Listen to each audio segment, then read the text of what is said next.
When the police stormed into my studio, the walls were splattered with red paint that looked like fresh blood, and my grandfather's priceless portrait had been shredded to ribbons. My brother stood in the doorway, a mask of fake compassion on his face, whispering to the officers, "Be gentle, she's having another episode." He destroyed our heritage just to frame me. He wanted me to scream. He needed me to look mad. But I did the one thing he didn't expect. I offered my wrists for the handcuffs and smiled. Because the real show was just beginning. I sat in the heavy, airless silence of the Lexington probate court, watching my brother, Julian, explain to a judge why I needed to be committed. He spoke with the same detached, clinical precision he used when marking a patient for a facelift. Behind him, my parents dabbed at their eyes with linen handkerchiefs, playing the part of the heartbroken gentry to perfection. I didn't scream. I didn't object. I simply felt the cold weight of the small recorder hidden in my blazer pocket and remembered the text Julian had sent me only hours ago. "We're doing this because we love you." That was the moment I knew. Love wasn't their motivation. It was their alibi.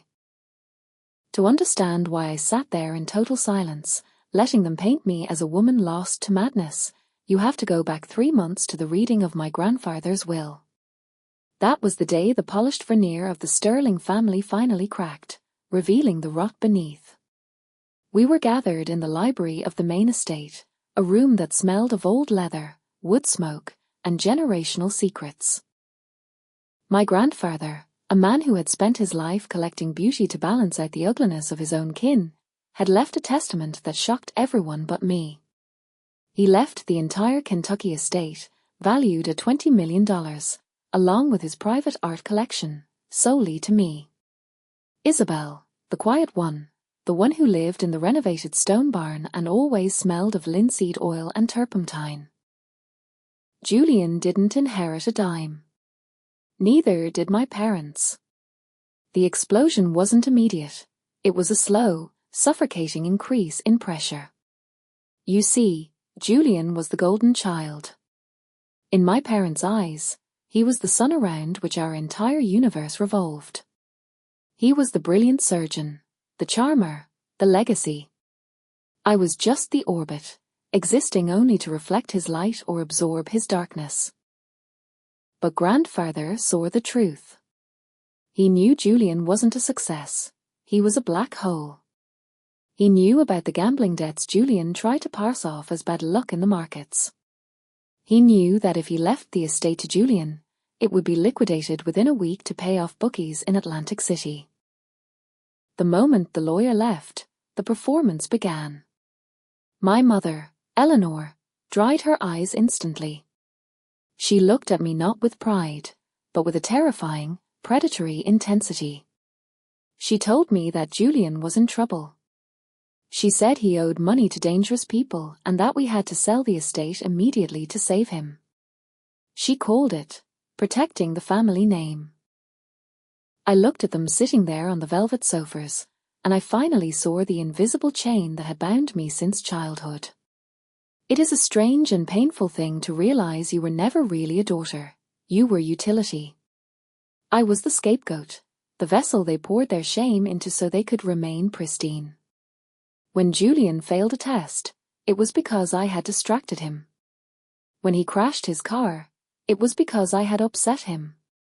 I was the designated loser in a game rigged for him to win. They needed me to be weak so he could appear strong. They needed me to be invisible so he could shine. Grandfather had handed me the keys to the kingdom, and for the first time in my life, I refused to hand them over. I told them no. I told them I wasn't selling the estate to cover a debt at a blackjack table. I told them I was turning the main house into a sanctuary for women recovering from financial and emotional abuse, a place where they could heal through art. The silence that followed that declaration was absolute. I watched my father's face turn a shade of dark crimson I had never seen before. Julian laughed, a cold, sharp sound. He looked at me with pure hatred. You would put strangers in our ancestral home before you would help your own flesh and blood? He asked. I looked him in the eye.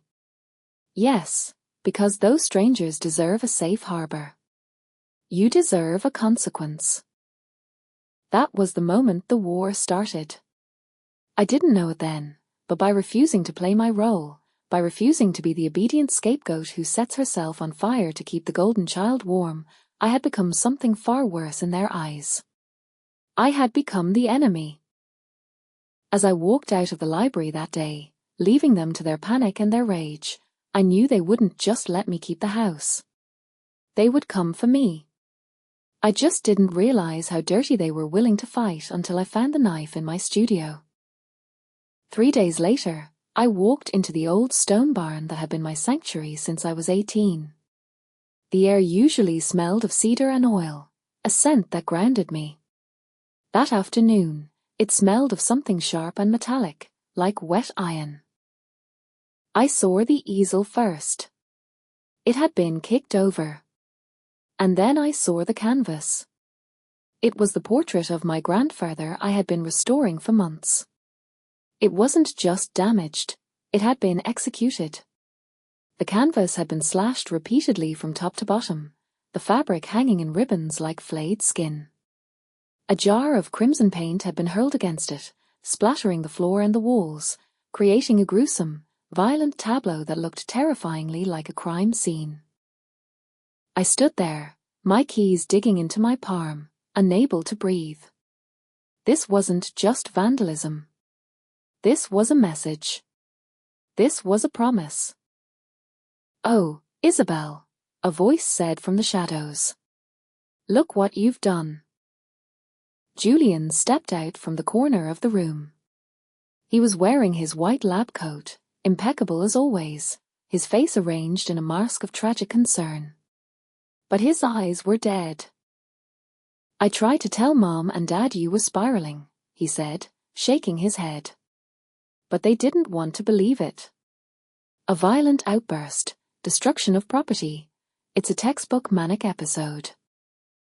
Get out, I whispered. I can't do that, he said softly. I called for help. For your own good. Sirens cut through the heavy evening air. Blue lights flashed against the windows of the barn, illuminating the red paint like fresh blood. Julian walked to the door and opened it for the officers. In here, he told them, his voice thick with a calculated tremor.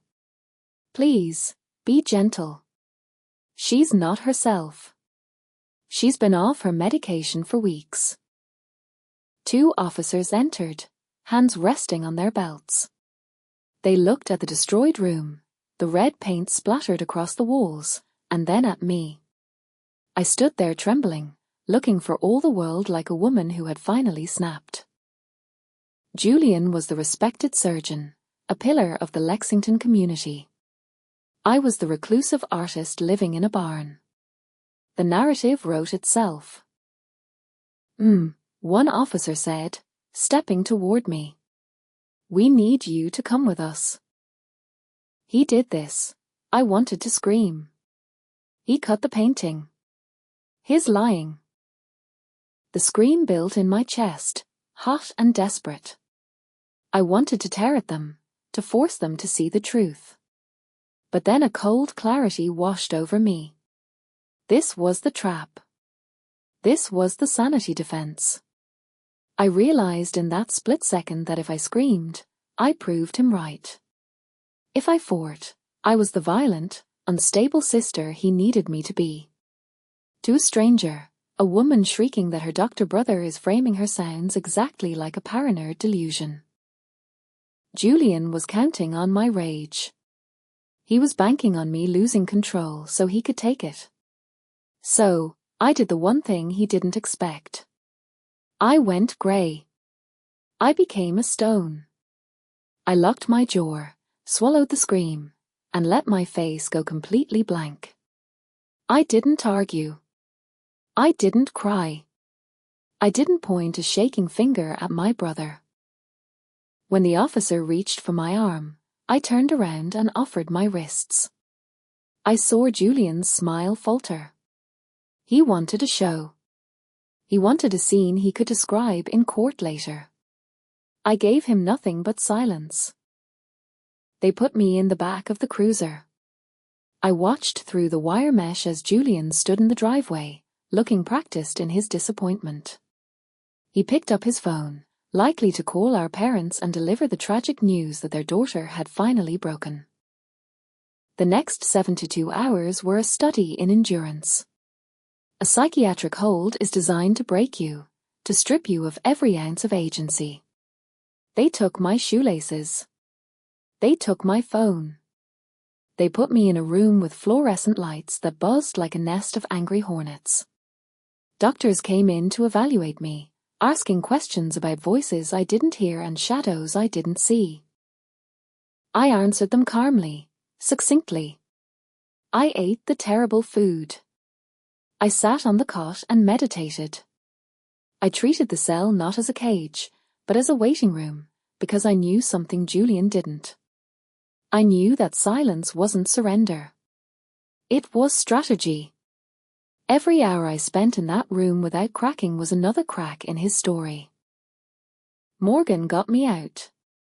It took her less than 6 hours after the 72-hour hold expired. She walked into the evaluation center armed with my medical records, which showed zero history of psychosis, and a threat to sue the hospital for unlawful detainment if they held me a minute longer without a court order. The doctors, finding me unnervingly sane, released me. When I walked out into the sunlight, I expected another attack. I expected legal papers, a restraining order, something loud. Instead, I found my parents waiting on my front porch. The doctors, finding me unnervingly composed, finally authorized my release. When I stepped out into the crisp Kentucky sunlight, I expected another assault, legal papers, a restraining order, or perhaps a loud, public confrontation. Instead, I found my parents waiting on my front porch. Eleanor was wearing a simple cotton shirtwaist dress, a stark departure from her usual tailored silks. Her face was scrubbed clean of makeup, leaving her looking older, softer, and deceptively vulnerable. Arthur stood behind her, his head bowed, holding a ceramic casserole dish like a peace offering. It was a scene so perfectly curated it felt like a fever dream. "Isabel," my mother whispered when she saw me. She rushed forward and fell to her knees right there on the gravel path. "I didn't know," she sobbed, clutching at my hand. "We didn't know he would go that far. We truly thought he was just worried about you." She looked up at me, tears carving tracks through the dust on her cheeks. "Julian lied to us, Isabel. He told us you'd stopped your medication. He said you were threatening to hurt yourself. We were terrified." My father stepped forward, his voice thick with a practiced tremor. "We are so sorry, honey. We've been blind. We let him manipulate us because we wanted so badly to believe he was the success he claimed to be. But we see it now. We see what he is." I looked at them. I looked at the dish in his hands and my mother's tear-stained face. A part of me, the part that was still 5 years old and just wanted to be held, ached to believe them. I wanted to believe the spell had finally broken, that Julian's cruelty had finally crossed a line even they couldn't ignore. "We want to make it right," Eleanor pleaded. "Please, come to dinner on Sunday. Just the family. We're going to tell Julian he's finished. We're cutting him off and removing him from the trust. We want you there to see it. We want to start over." "Sunday," I repeated slowly. "Yes, a reconciliation dinner. Please, Isabel, give us a chance to be the parents you actually deserve." I looked at the house looming behind them. It was a beautiful trap, but traps only work if you don't know they're there. "Okay," I said. I'll be there. My mother wept with relief, reaching out to hug my knees. My father nodded, looking as though a great weight had been lifted. They left promising my favorite roast lamb and a new beginning. As their car pulled away, a cold chill settled in my marrow. They were good, flawless, even. The remorse felt genuine, but they had forgotten one thing: I was an artist. I had spent my life studying layers. I knew how to spot a forgery. The tears were real, but the timing was too convenient. Julian was their investment. He was their retirement plan and their social standing. They wouldn't cut him off for being a roughie with me. They would only cut him off if he became a liability to their bottom line. And right now, I was the one holding the deed to their world. I walked into my studio and picked up a small velvet box from my desk. Inside was a vintage Art Deco brooch, an heirloom I'd picked up at an estate sale years ago. I hadn't bought it for the diamonds. I had modified it. Behind the center sapphire was a high-definition lens, and nestled within the gold filigree was a microphone sensitive enough to catch a whisper from across a ballroom. If they wanted a dinner, I would give them one. But I wasn't going as a guest. I was going as a witness. The main dining room of the Sterling estate was a masterpiece of Southern Gothic oppression. Dark walnut paneling swallowed the light from the crystal chandelier, and the table was set with heavy silver and fine bone china, a display of wealth that felt more like a fortress than a home. Julian was there, of course. He sat in his usual place, calm and unrepentant, while my parents played the role of gracious hosts. The tears and the threats to disinherit him had vanished the moment I crossed the threshold. This was no reconciliation. It was an ambush. When my father poured the wine, I caught the scent immediately. It wasn't the deep bouquet of a Bordeaux. It was a sweet, cloying note of almond. A sedative.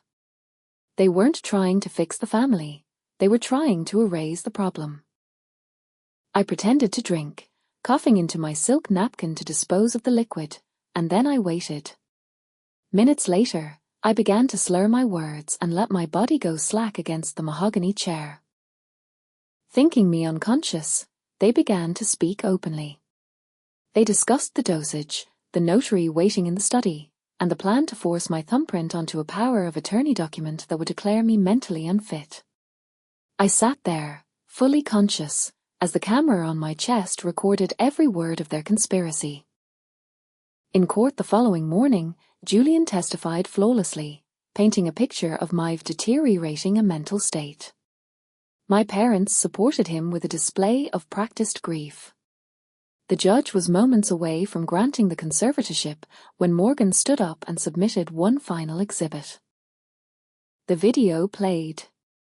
Their voices filled the courtroom, the confession of the drugging, the cold calculation of the theft, the plan to lock me away. Julian panicked, shouting about a deepfake's AI until a second video appeared on the screen. It was footage from the barn 3 days prior. Julian, caught in the act of slashing my grandfather's portrait to frame me for a breakdown. That specific act triggered a clause Julian had overlooked in his arrogance. By intentionally damaging the collection, he had automatically forfeited his entire claim to any future inheritance or family funds. The judge didn't just deny the conservatorship, she ordered all 3 of them taken into custody on the spot. 6 months later, the Sterling estate reopened as a sanctuary for artists and survivors. I kept the ruined portrait of my grandfather exactly as it was, not as a sign of damage, but as proof of survival. For the first time in my life, I walked through those halls without carrying the weight of anyone else's lies.